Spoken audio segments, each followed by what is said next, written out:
Bom, pessoal, primeiro aqui, antes da gente ir para o código, eu preparei esses slides aqui para apresentar para vocês quais são as etapas, né? Quando a gente vai desenvolver um sistema, como que são os passos do arquiteto de software.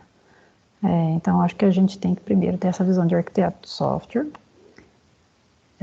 Por isso que ele é um dos que mais, né, ganha, né, numa equipe aí, numa empresa de desenvolvimento, ele é a pessoa mais, vamos dizer, habilitada, né, no caso. Uma das, né, não posso dizer que é a mais, não. Bom, então, primeira coisa que a gente tem que fazer, vamos ver como que a gente vai pensar na nossa estrutura, né, do sistema. Antes de mais nada, tem uns conceitos básicos que eles são extremamente importantes e que na graduação às vezes a gente peca, né? Durante o curso, assim, o professor não passa essa informação. Eu mesma vi essas informações básicas aqui quando eu fui, né, fazer mestrado.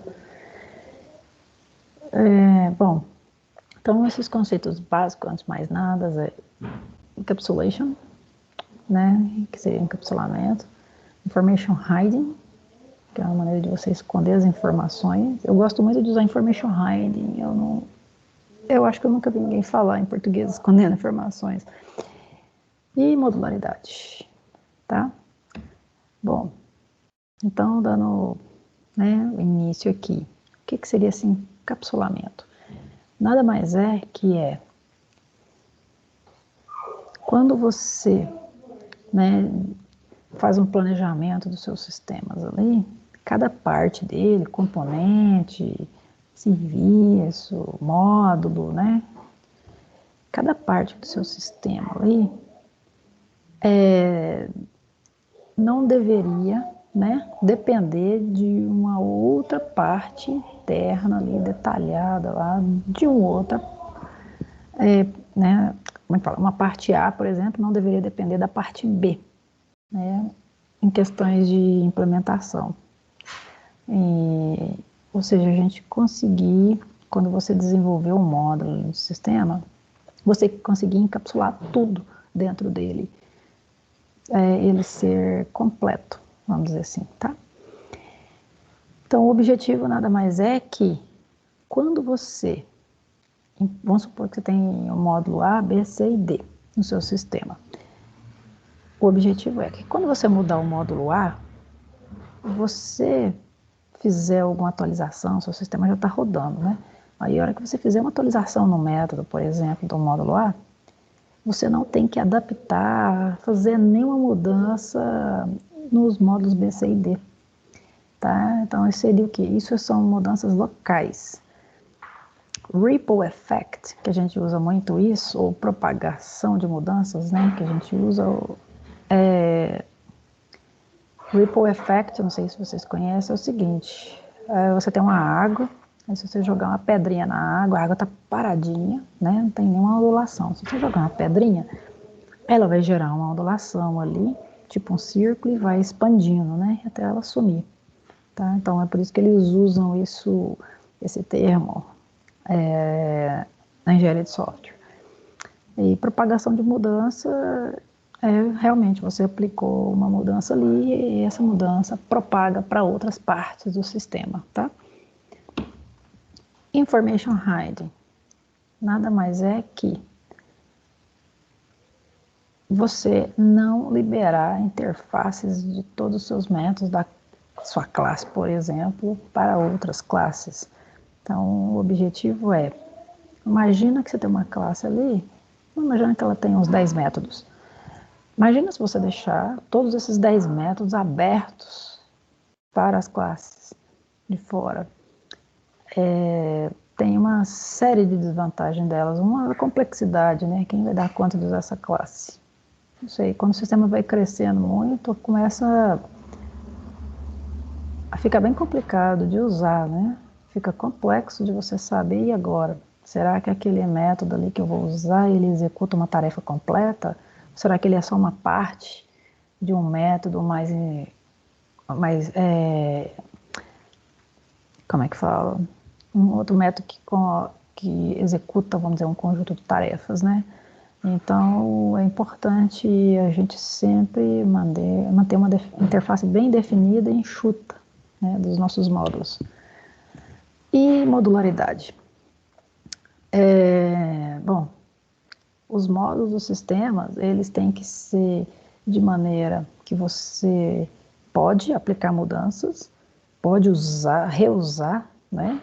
Que esse é o objetivo, inclusive, né? Tem que ser interessante, independentemente dos outros módulos, ok? Então, você está vendo que esses 3 conceitos, eles estão casados, né? Bom, mas como é que eu consigo, então, ter módulos no meu sistema? Qual que é a ideia, né?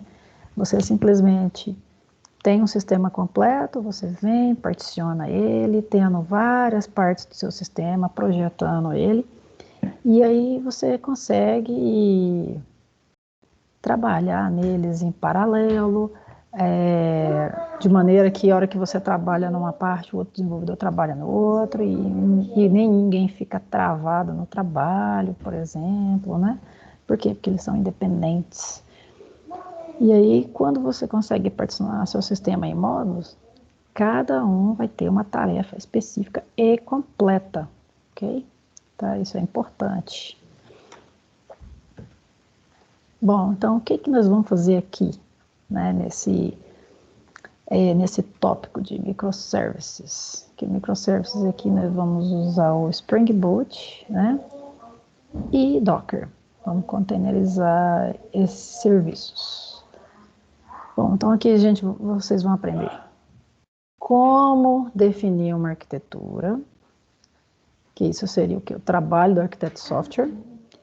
Vocês vão compreender como planejar, né, um sistema, preocupando tanto com as funcionalidades do sistema, que tem que desenvolver um sistema que o seu cliente esteja interessado, né, no final. Não adianta nada você fazer um sistema lindo, maravilhoso, eficiente e não executa as tarefas que ele realmente precisa. E escalabilidade, tá? Isso aqui é muito importante. Depois vocês dão uma olhada sobre o problema que a Netflix teve alguns anos atrás. Não sei se chega a ser 10 anos, não estou lembrada. Eles tiveram um problema de escalabilidade, porque eu acho que eles não tinham... O sistema deles era monolítico, né? E aí eles, talvez, não sei, não tenham imaginado o boom que ia virar. Então, um belo dia, deu um crash, né? E ficou down, acho que uns 4 dias, ninguém conseguia logar para assistir filmes. Então, eles tiveram que migrar para microservices, justamente para aumentar a escalabilidade. Atualmente, a Netflix tem mais de 1.000 microserviços, só para vocês terem ideia. Bom, nós vamos também implementar os componentes, né, de microserviços usando o Spring Boot e containerizando com Docker. Também vamos implantar serviços usando container, né? Acabei de falar aqui. É que eu acabei de ler o slide, que eu estava conversando sem olhar para o slide. Bom, então, microservices, ou em português, microserviços, particularmente eu não olhei, tá, gente? Se microserviços é emendado ou separado, tá? Eu não olhei. Bom, o objetivo de microservices nada mais é o quê? De você descentralizar os componentes que você existe no seu sistema, respeitando as regras de negócio, tá? Aí, cada microserviço, né? Cada microserviço que você tem ali, você pode escalar de acordo com a demanda, em particular. Então, imagina ali que você tem 10 microserviços. Aí tem um que está demandando mais, você consegue aumentar a escalabilidade dele. Tá? Que é o que? Você ter muitas instâncias de um microserviço. Às vezes, vamos supor, igual eu falei para vocês, um exemplo, temos 10 microserviços e um deles demanda demais e os outros não. Então, os outros, às vezes, continuariam, por exemplo, com uma instância e já aquele outro que demanda demais, você tem várias instâncias dele rodando. Tá? Além disso, também a gente pode adicionar ou remover instâncias, né, dos microserviços de acordo com a necessidade. Que isso é um calcanhar de Aquiles, né, dos sistemas monolíticos, que não tem como fazer isso, tá? Bom, então, como que nós vamos definir a arquitetura do nosso sistema? Então, vamos imaginar um sistema, e aí vocês vão definir um tema para vocês, para o projeto de vocês aí, tá? Vou pegar um aqui depois. Primeira coisa que a gente tem que pensar, então, quem vai fazer parte do nosso sistema, tá? Quais são os nossos microserviços-chave? Para a gente pensar na maneira do microserviço que tenha escalabilidade, né? Que um dia você pode replicar ali um microserviço, ter várias instâncias dele rodando. Por exemplo, a gente tem que ter um config server, que é um servidor de configuração, um discovery server, né, que é um servidor de descoberta, os seus serviços de negócio, você teria outros vários lá específicos do sistema de vocês, e um serviço de gateway, tá? Bom, serviço de gateway discovery aqui, a gente vai usar umas bibliotecas do próprio Netflix, tá? Que se disponibilizam. Bom, o config server, né? O que ele nada mais é? Qual que é o papel dele? A importância dele? É simplesmente manter os arquivos de propriedades dos outros microserviços centralizado. E aí ele compartilha isso com os microserviços que solicita, tá? Ele é também, né, no caso, um microservice. Oh, desculpa. Estou falando inglês, misturando português. Bagunça, né? Ele é responsável de gerenciar todos esses arquivos de todos os microserviços do seu sistema. E esses arquivos também eles são controlados por versionamento. A gente vai fazer usando o GitHub, por exemplo, tá? Bom, o que isso quer dizer, né? Significa se você mudar qualquer dado ali, qualquer informação no seu arquivo properties, lá do seu servidor, vamos supor, do seu microservice A, né? A gente estava dando um exemplo aqui que a gente tem 4 microservices. Se você mudar qualquer coisa dele, automaticamente o config server vai publicar para todos os microserviços sem reiniciar o serviço. Ou seja, você não tem que parar o sistema. Você simplesmente faz a publicação, né, dessa alteração para todos eles.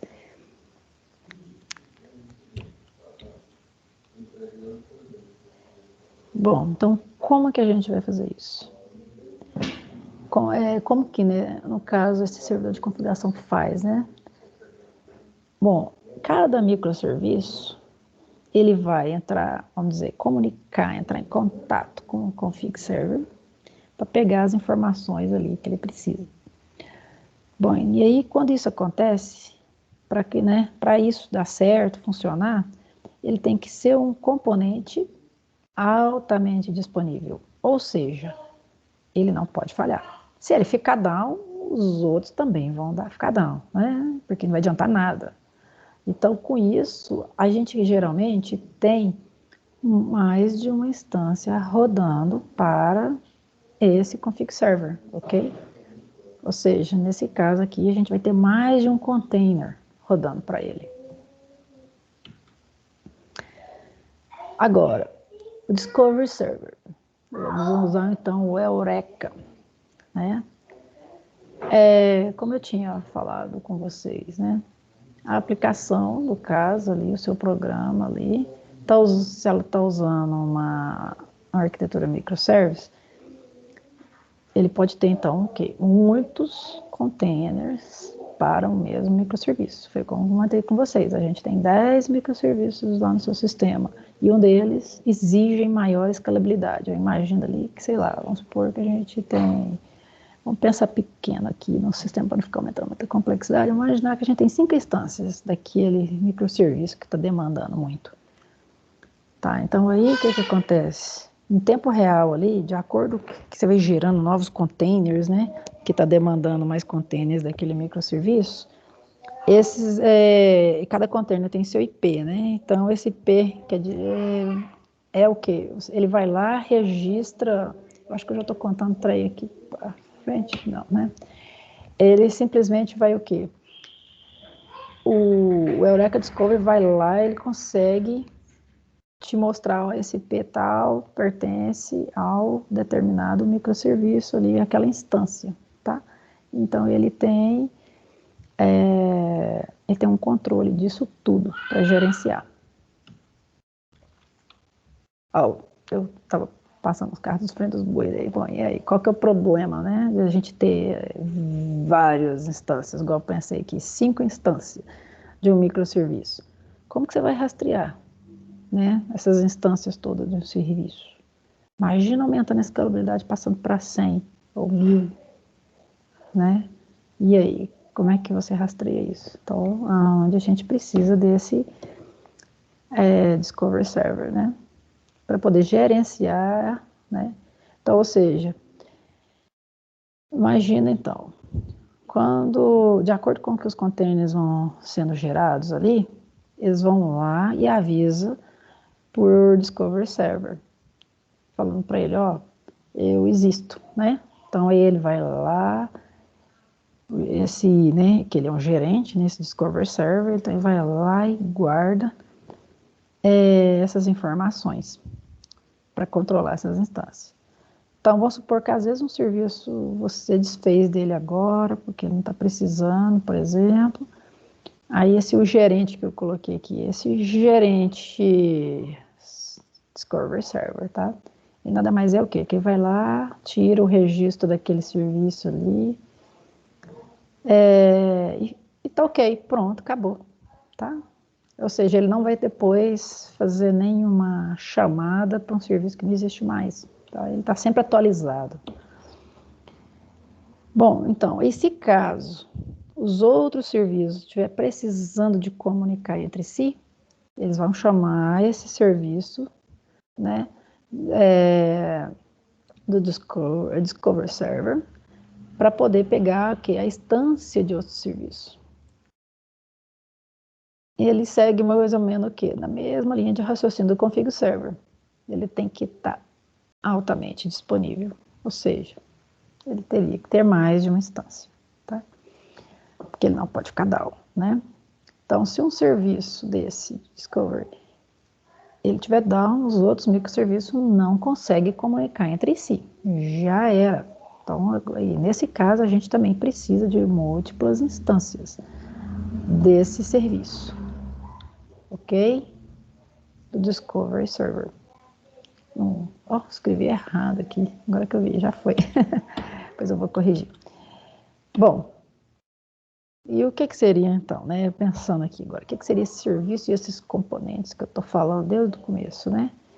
Nada mais é que eles são, vamos dizer, o ingrediente top para funcionar ali essa arquitetura microservice. Senão, não funciona. Ele é a chave disso tudo. Cada serviço, ele pode ser gerenciado ou atualizado de maneira independente. Você expõe esse serviço em uma API, de maneira que outros conseguem também se comunicar com ele.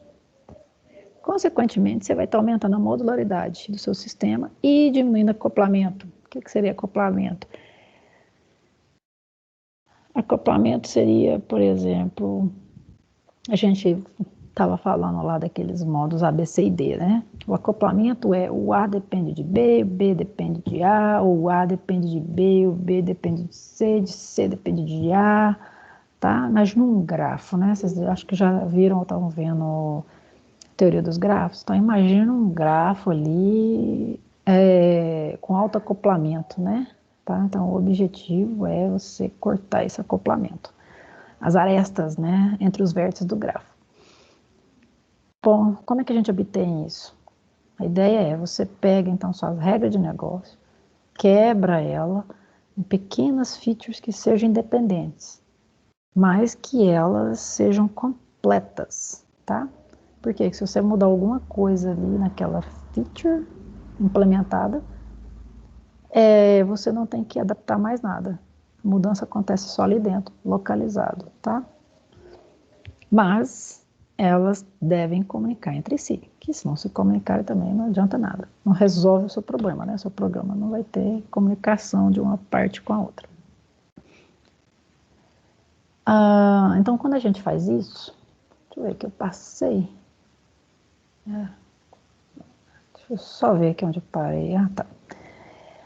Com isso, a gente, então, quando você quebra eles de maneira independente, tal, você aumenta a modularidade, que você já sabe. Então, se você aumenta a modularidade, você consegue ter um baixo acoplamento, seus módulos ficam independentes e eles podem ser adicionados ou removidos sem ter grandes complicações no seu sistema, tá? Isso acontece o tempo todo. Remover, alterar, adicionar novos. O sistema que não exige mudanças ou evolução, né, que é adicionar novas coisas, é um sistema que vai ficar obsoleto, né? Então não é um bom sistema. Bom, qual que é a ideia disso aqui? Eu já coloquei aqui. Tá? Vou cortar aqui também, tá duplicado. Então, a arquitetura de microserviços nada mais é o que? Ela tem uma arquitetura bem modular, suas interfaces são bem definidas, mantendo encapsulamento, ok? Vou até anotar aqui, eu estou duplicado os slides antes de eu publicar para vocês. E agora um outro serviço, né, que eu tinha mostrado para vocês era Config Server, Discovery Server, e agora temos o Gateway Service, né? Então, esse aqui que eu estava comentando agora, esses serviços aqui, seriam aqueles microserviços relacionados com a regra de negócio do seu cliente, tá? Que é por isso que eu falei, a gente quebra as regras de negócio do seu cliente ali, nas pequenas features independentes, tá? Aí agora seria o Gateway. Bom, imagina então o seguinte, o microserviço, o que ele é? Nada mais é que conjunto de serviços ali independentes, que junto ele vai ter o quê? Uma funcionalidade do sistema. Todo microserviço publica uma API. Nesse caso aqui vamos usar o REST API, né? Como a gente vai usar o REST API, puxa, esse aqui é pesado. Por quê? Porque a gente pode ter várias, dezenas ou até centenas, né, de endpoints no seu sistema. Agora, imagina um problema também, além disso, né? Imagina um problema que a gente consegue resolver com um Gateway Service. Imagina, por exemplo, que vamos implementar verificação de segurança ou uma estrutura de autenticação. Então, imagina que a gente vai fazer essas coisas no seu sistema. Bom, se você vai trabalhar com autenticação ali, né, ou verificar a segurança, isso tem que ser implementado em todos os serviços, né, que você não pode deixar só um protegido, né? Mas, no caso, a gente tiver um serviço de gateway, onde ele vai ficar exposto para a internet, o cliente vai chamar somente um endpoint, e aí, com isso, ele vai delegar a chamada ali para o microserviço que precisa, tá? Então, essa autenticação aqui seria feito, né? A verificação seria feita pelo próprio serviço de gateway, tá? Você ia tirar essa responsabilidade dos outros serviços, ok? Aí eu tenho aqui umas questões conceituais. Aqui eu foquei mesmo agora nesses slides, é a gente pensar o que a gente vai fazer. Então, deixa eu voltar aqui agora, nessa tela aqui da arquitetura. Então, eu contei, ó, a gente vai ter, então, Config Server, Discovery Server, os serviços de negócios que vocês vão definir, aí você já pode pensar, e um Gateway Service, infelizmente se der tempo. Eu até comentei com vocês na aula que eu não sei se vai dar tempo, porque eu ainda não implementei, sabe? Mas mas pelo menos vocês já sabem, né, que existe. Então, esses dois aqui, tem o Zulu aqui, e esse aqui tem o Eureka, tá? Que a gente vai usar. Então, vamos fazer o seguinte, o Config Server vai ser o próximo, o primeiro que a gente vai fazer, ele é o mais, né, o primeirão de tudo. Então, vou preparar aqui uma gravação de aula para ele. Depois a gente faz o Discovery Server. E aí vocês implementam alguns serviços aí do sistema de vocês, ok? Eu queria que vocês ficassem atentos a uma coisa. Eu encontrei muito erro na literatura. Não, literatura, desculpa. Claro que na literatura não. Em páginas aí, às vezes eu queria pegar exemplos práticos, né? Que eu adoro ver coisa prática, assim, para aplicar para vocês. Eu vi muito erro aí de conceitos desses lugares, desses blogueiros, sei lá como é que a gente pode chamar eles, entre SOA e microservices. São estilos arquiteturais diferentes, tá? Então, existe SOA, que é arquitetura orientada a serviços, e arquitetura microservices. A gente aqui está vendo microservices, tá? Por exemplo, a Netflix usa microservices, a Amazon usa SOA, tá? E aí os caras colocam todo mundo no bolão lá, falando que a Amazon, o Uber usam microservices também. Não, eles usam SOA.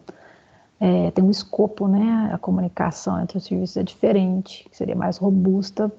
A Amazon precisa disso, no caso, o microservices já não seria Amazon. Já para Netflix não tem problema, ok? Bom, mas o conceito de serviços aqui é o mesmo, tanto SOA quanto microservices, o que muda mesmo é só o escopo, ok? Então, por isso que eles são estilos arquiteturais diferentes. Ok, então, gente, até mais, então. Eu vou encerrar aqui para não ficar muito longo.